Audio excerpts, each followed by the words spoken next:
जय हिंद। पिछले वाले वीडियो में हमने 20 के दांत कहानी का विश्लेषण किया था और इसके ऑब्जेक्टिव सब्जेक्टिव की चर्चा कर चुके हैं। यदि आपने नहीं देखा तो प्लेलिस्ट सेक्शन में जाकर देख सकते हैं या फिर डिस्क्रिप्शन में लिंक होगा, वहां से आप देख सकते हैं। आज के इस वीडियो में हम भारत से हम क्या सीखे, जो भाषण है जो कि मैक्स मूलर के द्वारा अंग्रेज अधिकारियों के आगमन के समय दिया गया था, उसके सारांश और अपने मैक्स मूलर जी के बारे में चर्चा करने वाले हैं, यानी इसके लेखक परिचय को देखने वाले हैं।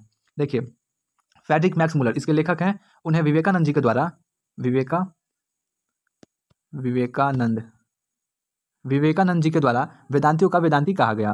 फ्रेडरिक मैक्स मूलर का क्वेश्चन आपसे पूछा जाता है ऑब्जेक्टिव में कि फ्रेडरिक मैक्स मूलर को किसने वेदांतियों का वेदांती कहा। तो फ्रेडरिक मैक्स मूलर को किसने वेदांतियों का वेदांती कहा? तो स्वामी विवेकानंद जी ने वेदांतियों का वेदांती कहा फ्रेडरिक मैक्स मूलर को। फ्रेडरिक मैक्स मूलर का जन्म 6 दिसंबर 1823 ईस्वी को जर्मनी के डेसाउ नामक नगर में हुआ था। इनके पिता विल्हेल्म मूलर थे, जिनकी मृत्यु जब फ्रेडरिक मैक्स मूलर 4 वर्ष के थे तभी हो गई।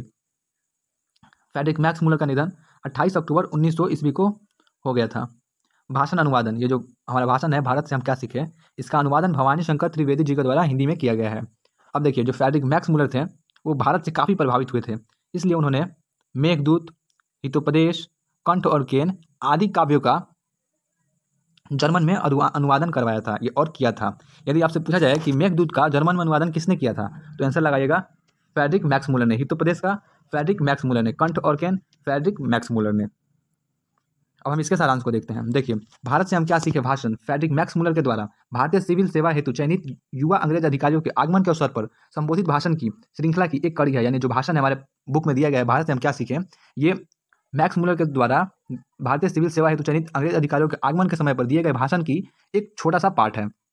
भाषण में मैक्स मूलर ने भारत की प्राचीनता और विलक्षणता का प्रतिपादन करते हुए नवागंतुक अधिकारियों को यह बताया है कि विश्व की सभ्यता भारत से बहुत कुछ सीखती है और ग्रहण करती आई है। इस भाषण में उन्होंने भारत के बारे में काफ़ी कुछ बताया और बताया है कि विश्व की जो सभ्यता है वह भारत से बहुत कुछ सीखती है और ग्रहण करती भी आई है। उनके लिए यह भी एक सौभाग्यपूर्ण अवसर है, जो अधिकारी हैं उनके लिए यह एक सौभाग्यपूर्ण अवसर है कि वे इस विलक्षण देश और उसकी सभ्यता संस्कृति से बहुत कुछ सीख जान सकते हैं। इन्हें अवसर मिला है इस देश से बहुत कुछ सीखने की, इसलिए वो सीख सकते हैं। इस भाषण में उन्होंने बताया है कि विभिन्न विषयों के अध्ययन के लिए भारत में काफ़ी संसाधन उपलब्ध हैं। यदि आप कुछ अध्ययन करते हैं तो आपके लिए भारत एक उत्तम स्थान है, ऐसा हमारे मैक्स मूलर जी का कहना है। मैक्स मूलर ने वॉरेन हेस्टिंग्स से संबंधित एक घटना का हवाला देते हुए कहा है कि आप लोग कभी भी ऐसा कोई निर्णय ना लें या ऐसा कार्य ना करें जिससे भारत की सर्वविध संपदा और प्राकृतिक सौंदर्य प्रभावित हो। अंग्रेज अधिकारी जो हैं उनसे उन्होंने कहा है कि ऐसा कोई भी कार्य ना करें और ऐसा कोई भी निर्णय ना लें, जिससे भारत की सर्वविध संपदा और प्राकृतिक सौंदर्यता जो है वो प्रभावित हो। और देखिए, आप लोगों के मन में सारांश को लेकर हमेशा एक डाउट रहता होगा, क्योंकि सारांश कहीं कहीं आपको बहुत बड़ा लिखवाया जाता है और कहीं कहीं एकदम छोटा लिखवाया जाता है। तो सारांश का मतलब क्या होता है, इसकी चर्चा आज हम इस वीडियो में कर लेते हैं। देखिए, मूल अवतरण के भाव अथवा विचारों को संक्षेप में लिखने की क्रिया को सारांश कहते हैं। अब देखिए, मूल अवतरण हमारा क्या होता है, कोई कहानी हो सकता है, कोई भाषण हो सकता है, कोई ललित निबंध हो सकता है, कुछ भी हो सकता है। उसके भावों अथवा विचारों, यानी जो हमारा मूल बात है उसके भाव और विचारों को संक्षेप में लिखना, यानी मान लीजिए कोई कहानी है, उस कहानी में क्या कहा जा रहा है उसी को संक्षेप में लिखना सारांश कहलाता है। ये नहीं कि कहानी है उसको छोटा छोटा पार्ट को उठा के जहाँ तहाँ से लिख दिए और बोले कि यही इसका सारांश है, वो पूरा का पूरा गलत होता है। उसके मूल भाव को लिखना और वो भी संक्षेप में लिखना सारांश कहलाता है। इसलिए सारांश लेकर आपका कोई डाउट नहीं होना चाहिए।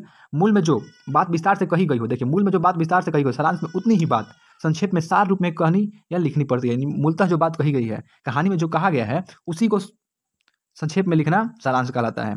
विस्तार और विश्लेषण की कोई आवश्यकता नहीं होती है सारांश में। भाषा सरल और सुबोध होना चाहिए, यानी समझने योग्य होना चाहिए सारांश का भाषा। अब देखिए, कल का हमारा HW क्वेश्चन था, नजम्मा मंगमा की कौन थी। यदि आपने वर्णिका का चैप्टर 1 दही वाली मंगमा पढ़ा होगा, कहानी काफ़ी इंटरेस्टिंग है, नहीं पढ़ा होगा तो पढ़ लीजिएगा बुक में, नहीं तो हमारा वीडियो है वो आप जाकर देख सकते हैं प्लेलिस्ट सेक्शन में। कहानी काफ़ी इंटरेस्टिंग है, आप एक बार प्लीज़ जरूर इसे पढ़िएगा, यहाँ से क्वेश्चन भी काफ़ी आता है। नजम्मा मंगमा की कौन थी, तो नजम्मा मंगमा की बहू थी। आप पढ़े होंगे तो आपको पता होगा। अब देखिए, आज का HW क्वेश्चन है डॉक्टर भीमराव अंबेडकर के चिंतन व रचनात्मकता के मुख्यतः प्रेरक व्यक्ति कौन रहे। ऑप्शन ए बुद्ध, कबीर, ज्योतिबा फुल्ले, उपरोक्त सभी। आंसर पता हो तो कमेंट सेक्शन में मेंशन कीजिएगा, या फिर हमारे चैनल पर इसका वीडियो अपलोडेड है, आप जाके वहाँ से देख सकते हैं, श्रम विभाजन और जाति प्रथा का। मिलते हैं नेक्स्ट वीडियो में हम चर्चा करने वाले हैं इसके ऑब्जेक्टिव क्वेश्चन की। और ऑब्जेक्टिव क्वेश्चन के वीडियो को देखने के लिए हमारे चैनल को सब्सक्राइब करें ताकि आपको नोटिफिकेशन मिल जाए। जय हिंद, धन्यवाद।